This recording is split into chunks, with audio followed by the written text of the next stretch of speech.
You only came in for one thing. Milk. Maybe bread. You told yourself, in the car, I am just running in and running out. 5 minutes, tops. And then you are standing at the checkout, and the belt is full. A bag of those chips. A candle. Something in a nice jar you cannot name. A second thing you already had at home. And the number on the screen is not $5. It is 60. And you stand there, card in hand, thinking the same quiet thought you always think. How did that happen again? I want you to sit with that feeling for a second, because you have felt it 100 times. You walk in with a plan and you walk out with a haul. Maybe it is the quick trip that somehow ate 45 minutes of your evening. Maybe it is the grocery run where you forgot the one item you actually needed but came home with for you did not. And every single time, some small part of you decides that the reason is you, that you are impulsive, that you have no discipline, that other people, the organized ones, the grown-up ones, somehow do not do this. So let me tell you the truth, right at the start, before we go any further. It is not you. That store was engineered, down to the tile on the floor and the temperature of the light, to make you forget the one thing you came for. There is a name for what happened to you. It has been studied for 70 years. And once you can see it, you can never quite be trapped by it the same way again. Welcome. I am glad you are here. Let's pull back the curtain. Here is the first thing I need you to understand, and I need you to actually believe it, not just nod at it. This is not about willpower. You did not fail a test of character in aisle 9. You walked into a machine that was built by architects, psychologists, and data scientists whose entire, well-paid job is to separate you from your money without you noticing. That is not a conspiracy theory. That is a design brief. It is written down. It is taught in business schools. Companies pay millions of dollars for it. Think about how strange the fight really is. On one side, there is you, one tired person, at the end of a workday, low on sleep, maybe a little hungry, holding a phone and a vague memory of needing milk. On the other side, there is a global retail industry that has run thousands of experiments on millions of shoppers, that tracks the exact path your feet take across the floor, that knows how long you pause and precisely where. That is not a fair fight. And when you lose a fight that was rigged from the very start, the honest word for what happened is not weakness. It is ambush. So if you have been carrying a little bag of shame every time you overspend at the store, I want you to set it down. Right here. It was never yours to carry. What you are going to carry out of this video instead is something far more useful. It is sight. The ability to see the machine clearly while you are still standing inside it. And I promise you, by the end, you will have a defense so simple you will actually use it, tonight and every time after. Let me introduce you to the man who accidentally built the trap. His name was Victor Gruen. In the 1950s, Gruen was an architect, an Austrian immigrant who had fled Europe, and honestly, a bit of an idealist. In 1956, he designed the very first fully enclosed shopping mall in America, a place called Southdale Center, just outside Minneapolis. And his dream, believe it or not, was beautiful. He did not want to build temples to spending. He wanted to build town squares, gathering places with fresh air and fountains and trees, where people would slow down, meet their neighbors, and feel human in the middle of the new American suburbs. But something happened inside the spaces he designed, something he did not intend and later came to hate with his whole heart. People would walk into his beautiful, carefully arranged environment, and they would become disoriented. They would slow down. Their eyes would glaze slightly. They would lose track of what they came for and their budget and the time. And in that soft, dreamy, unfocused state, they would buy. A lot. Far more than they meant to. Retailers noticed. Of course they noticed. and they reverse-engineered that dreamy state into a repeatable formula, a science. Today it has a name, named after the man himself. It is called the Gruen Transfer. The Gruen Transfer is the precise moment a store's design overwhelms your sense of purpose and flips you from a person on a mission into a wanderer who is open to suggestion. It is the moment the list in your head goes quiet and the shelves start doing your thinking for you. And here's the part that always gets me. Victor Gruen spent the last years of his life disavowing the whole thing. He stood up at a conference in London and said he refused to pay alimony for those, and I am quoting him, bastard developments. His beautiful dream had been turned into a weapon, and that weapon is aimed at you, quietly, every single time the doors slide open. Now let me show you exactly how the maze is built, because this is where it gets specific, and this is where it gets genuinely useful. Once you see these pieces, you will spot them everywhere, in every store, for the rest of your life. You will not be able to unsee them. That is the gift I want to give you today. It starts before you have bought anything at all. Retail designers call the area just inside the front doors the decompression zone. It is that stretch of open floor, maybe 15 feet deep, with almost nothing to buy. It feels like breathing room. It is not. The market researcher Paco Underhill, who spent decades filming ordinary shoppers with hidden cameras for his classic book, Why We Buy, found that people need a moment to adjust when they cross the threshold, to shift gears from the parking lot into the store. Anything placed in that first zone barely registers in your memory. So the store gives you emptiness on purpose, to let your guard drop and your walking pace settle, before it starts selling in earnest. By the time the real merchandise begins, you are already halfway into the dream. Then there is the direction you turn. In most stores, the flow pulls you gently to the right and then around the outer ring, usually counterclockwise. You do not decide this. The entrance angle, the width of the first aisle, the placement of the first bright display, they all nudge your body without asking your permission. And that outer ring is where the fresh, colorful, tempting, high-profit things live. Flowers, a bakery, warm light falling on piled-up fruit. And that fresh outer ring is pure theater. Think about the produce section.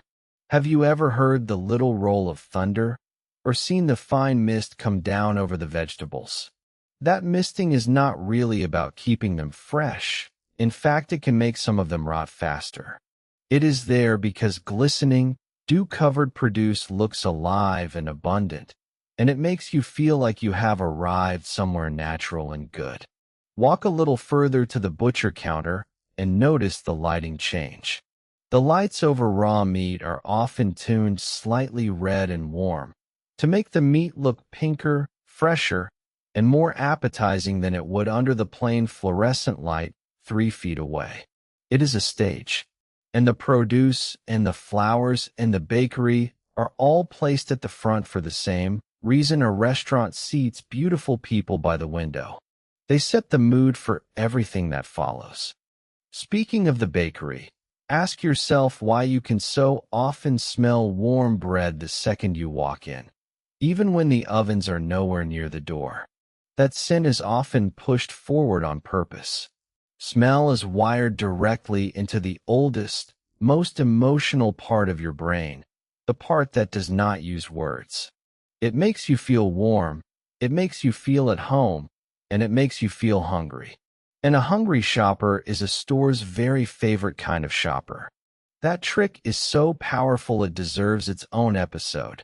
And it is getting one, so stay subscribed. Now, where is the milk? Where are the eggs, the thing you actually came for? All the way in the back. Every time. And that is not laziness or an accident of where the plumbing runs. The essentials, the boring staples that almost everyone needs, are placed as far from the entrance as physically possible, so that to reach them you must walk past everything else in the store. Every temptation gets its shot at you, coming and going. And often that milk is not just far away, it is also suspiciously cheap.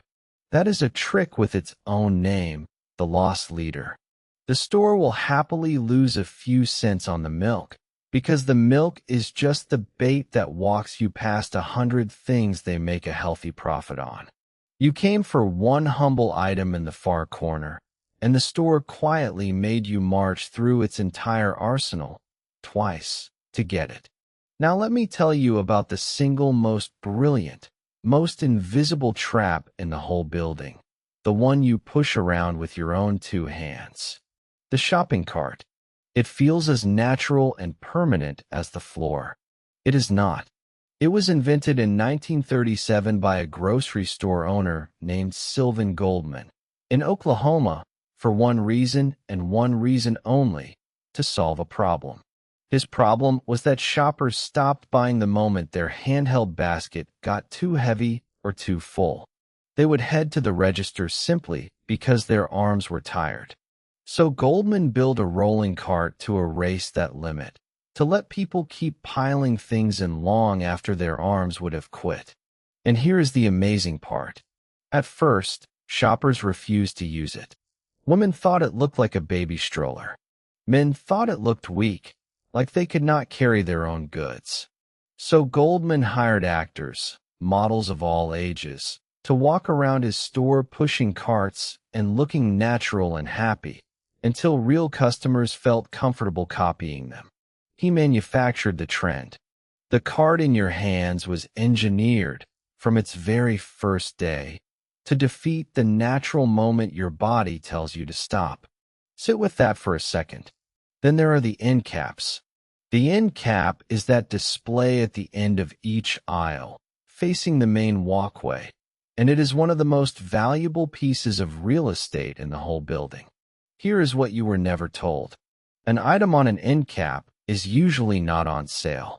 Your brain has been trained to see that special, front-facing position and read it as deal. Often it is simply the product the store makes the most money on, or that a brand paid a fee to put there. The big red sign might just say featured, not a single number reduced. The position is the persuasion. The location is doing the lying, and it does it without a price tag ever making a false claim. And what about the long aisles in the middle of the store, the deep canyons of canned goods and cereal and cleaning supplies? Retailers actually have a grim little nickname for the center of the store. They sometimes call it the graveyard, because shoppers instinctively avoid diving into those long aisles. So the store fights back. It scatters the things you need most across different far corners of that middle. So you have to plunge into the canyons and walk the full length of them, past 1,000 boxes competing for your eye, just to grab the 3 things on your list. Look up, now, and notice what is missing. There are no clocks. In most big stores, there are no windows either. Does that remind you of anything? It is the same trick a casino uses on the floor. When you cannot see the time and you cannot see the daylight, you quietly lose your sense of how long you have been inside. Time goes soft, and the longer you stay, the more you buy. Every extra minute you spend in that store has a price, and you are the one who pays it, without ever seeing the meter run. Then there are the small, physical tricks under your feet. In some stores, the floor tiles get smaller and closer together in the most tempting sections, so your cartwheels click faster, and you subconsciously feel you are moving too quickly, and you slow down right where the profit is highest.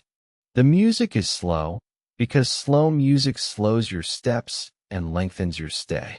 And Paco Underhill documented something he called the butt brush effect. He noticed on his hidden cameras that shoppers, especially women, would abandon a display and walk away if they got bumped from behind even once.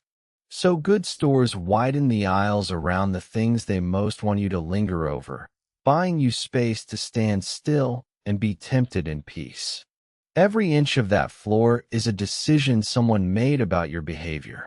And this is the part that should make the hair on your arm stand up a little. They are not guessing. A researcher named Herb Sorensen spent years attaching tracking tags to shopping carts and following the real paths of millions of trips for his work inside the mind of the shopper. He found that most shoppers actually visit only a fraction of the store, and that your route is far more predictable than you would ever like to admit. They have the map of your feet. They know the corners you skip and the ones you always slow down in. And they rearrange the shelves to match. And here is the number that ties the whole thing together. In the average supermarket, analyses of shopper behavior estimate that somewhere around 50%, and by some measures more, of what ends up in the cart was never planned before walking in. Half of it. That is not you being uniquely, personally weak. That is the entire business model, working exactly as designed, on everyone, all at once, every hour of every day. And do not think for a second that this stayed behind the sliding glass doors. The people who designed these mazes now design the apps in your pocket. The endless scroll is the endless aisle. The customers also bought. Row is the end cap. The app with no clock and no exit is the store with no windows. The countdown timer is the checkout line rush. Every trick we just walked through has been rebuilt in glass and code, and it follows you home, into your bed, at midnight. This channel is going to take them apart, one by one. But right now, take a breath, because we finally get to the part that is yours. The part where you take the power back. And here is the good news that almost nobody tells you. You do not need to become a stronger person. Willpower is the wrong tool for this, and it runs out anyway, fastest at the end of a long, tired day, which is exactly when you shop. What you need instead is a plan that runs on autopilot, so that you do not have to win the fight in the moment at all. You simply have to refuse to walk in unarmed. So here is your defense, and it is smaller and easier than you think. It is one habit, and it fits inside a single sentence. Shop from a list, and carry a basket instead of a cart. That is it. Let me tell you why those two tiny things quietly defeat a $100 billion machine. The list is not really about being organized. The list is a promise you made to yourself before you walked into the dream, back when your mind was still clear, in the car, in the kitchen, at home, where the store had no power over you at all. It is your clear-headed self sending a message forward in time to your foggy, Gruen transferred self, and the message says, this, only this. This is what we actually decided we need. When the candle in the nice jar calls out to you, the list is the calm voice that answers, not today, not on the list. You do not have to win an argument with the store. You already made the decision somewhere the store could not reach you. And the basket is genius in its smallness. It is the direct undoing of everything Sylvan Goldman built. A cart hides your spending from you. It swallows 20 items and still looks half empty, and it rolls along without any effort, forever whispering, there is still room. There is still room for more. A basket tells the truth. It gets heavy. Your arm starts to ache somewhere around item number 8, and that ache is honest, physical feedback in a place that was designed to hide every honest signal from you.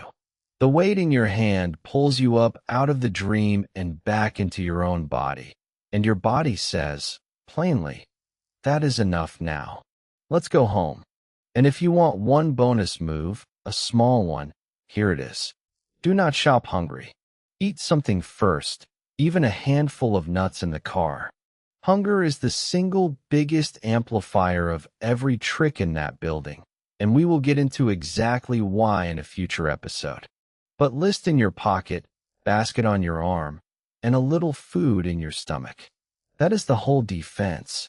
Simple enough to actually do, every single time, even tired, even at the end of everything. And that is the entire point. A defense you will not use is worthless. This one you will. So the next time those doors slide open and you feel that warm, bright, slightly dreamy feeling wash over you, I want you to smile a little to yourself. Because now you know its name. That is the Gruen Transfer, quietly reaching for the wheel. And you, calmly, can just put your hands back on it. You came for milk. You get to leave with milk. And with a strange new feeling that is worth more than anything sitting on those shelves. The quiet feeling of walking straight through the machine, wide awake, while everyone around you is still dreaming. Before you go, I have one small question, and I genuinely want your answer, because reading these is honestly the best part of my day. Tell me in one word, down in the comments, the last thing you bought that was absolutely, definitely not on the list. Just one word. The candle, the snack, the gadget with the box you still have not opened. Whatever it was, drop it below, and then scroll down and read a few others, because you are going to feel a whole lot lighter when you see how many of us are standing in that exact same checkout line, finally awake, and finally able to laugh about it together. And listen, this was only the front door. Because if the layout of the store is the trap, then the prices on the shelves are a whole second language of manipulation, written in tiny numbers, and designed to lie to the fastest, laziest part of your brain. In the very next episode, I am going to show you why a price that ends in 99 cents is one of the oldest and most powerful cons ever run on the human mind, and the 1-second trick that switches it off for good. Subscribe, so the machine has one less person to fool. I will see you in the next one. Until then, do me a favor. Stay awake.